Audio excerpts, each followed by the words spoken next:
આ તરફ અમરેલી શહેરમાં ઠેબી નદી ઉપરનો અતિ જર્જરિત પુલ પણ હાલ બંધ કરવામાં આવ્યો છે। આ રસ્તો બંધ થતાં વાહન ચાલકોને 3 થી 5 કિલોમીટર ફરીને જવું પડે છે। મહત્વનું છે કે અમરેલી બાબરાને જોડતો ઠેબી નદી પર આવેલો પુલ ગંભીર રીતે જોખમી બની ગયો છે। પુલની હાલત એટલી ખરાબ છે કે વાહનો પસાર થતા તે રીતસરનો ધ્રુજે છે।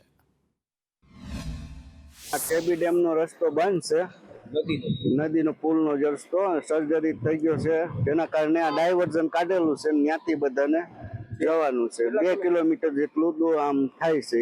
અમરેલી નજીક આવેલો ઠેબી નદી ઉપરનો ઠેબી પુલ હાલ જર્જરિત અને હાડપિંજર જેવો થઈ જવાને કારણે રસ્તો બંધ કરવામાં આવ્યો છે અને બગસરા અને ચલાલા તરફ જે વાહનો જાય છે તે વાહનો જે છે તે 1.5 થી 2 કિલોમીટર વાહનોવાળાને ફરીને જવું પડે છે।